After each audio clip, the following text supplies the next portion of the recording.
এখন মানে ওই সাপটাকে আম্মা শীষ দিয়ে দিয়ে দিয়ে সরাই দিল, কিন্তু আল্লাহর কি রহমত, সাপটা না চলে গেল। ওর ডিম টিম রাইখে ও আসতে চলে গেল, মনে হয় যেন আমাদেরকে ওর জায়গাটা খালি করে দিয়ে গেছে। এবং সাপটা যেখানে ছিল সেইখানে আমরা, মা আর আমি, একদম মাথা নিচু করে মাটির সাথে মিশে তারপরে বসেছিলাম। তো ওইখানে বসে এক ফাঁকা দিয়ে দেখতেছিলাম যে সেই আর্মি খান সেনারা আর সেই রাজাকারের যে লোকগুলো, ওরা আর কি আমাদের সমস্ত জিনিস, ব্যাগ ট্যাগ যা যা ছিল এগুলা ভর্তি করে নিয়ে নিয়ে যাচ্ছে, সাঁকো পাড়ায় পাড়ায় নিয়ে যাচ্ছে। সামনে সাঁকো ছিল। তো এই করার পরে সন্ধ্যা হলো, একটা নৌকা নিয়ে তখন আব্বা বললো না এখন বাড়িতে যাব, যা হয় হবে, বাড়িতে যেয়ে হবে। আমরা সে বাড়ির দিকে আসলাম। সেই পথে তো মানে খালের দুই পাড়ে দেখে ধোঁয়া, ওই যে আগুন জ্বালাই দিচ্ছে, এগুলো আমার চোখে দেখা। বৃষ্টি হচ্ছে, আমরা মানে সেই নৌকার ছুঁই ছিল না, উপরের যেইটা থাকে ছাউনি ওটা ছিল না, একদম আমাদের দেশে বলে ওটা ডোঙা নৌকা।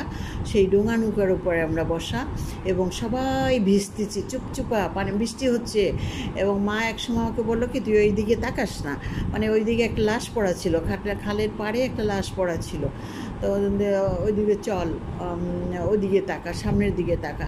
তো তখন বুঝলাম যে এই গন্ধ, বাড়ি পোড়ার গন্ধ, সেই গন্ধ আমার নাকে এখনও মনে হয় যেন আসে। তো যাই হোক, অনেক গভীর রাত্রে আমরা বাড়িতে এসে পুষলাম। আমার আব্বার যে চাচা দাদা হয় আমার, সে দেখে একদিকে খুবই খুশি হইলো, আবার আরেকদিকে ভয়, যে আসছো তো, খুবই ভালো লাগতেছে, খুব খুশি হয়েছি, মা থাকো এখানে, বাড়িতেই থাকো, যা দেখা যাক কী করা যায়।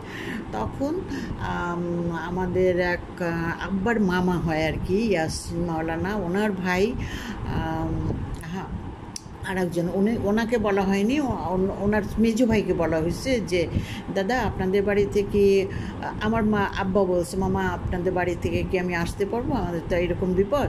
তখন উনি বলল যে আমি একটু পরে জানাচ্ছি।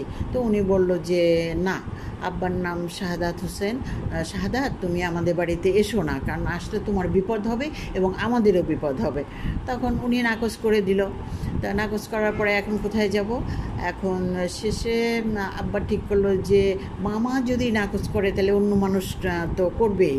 উনি হলো একদম মানে গোড়া, মানে অনেক মুসল্লিরা ওই এলাকায় সবাই চেনে, উনি ইচ্ছে করলে দিতে পারতো। ওনাদের বাড়িতে রাজাকার তো দূরে, আর্মি তো দূরে থাকিও যায় না, রাজাকারও যায় নাই, কেউই যায় নাই, থাকতে পারতাম নিশ্চিন্তে, কিন্তু দেয়নি। আচ্ছা যাই হোক, তাদের সুবিধার্থে দেয়নি। তো বাড়িতে থাকলাম।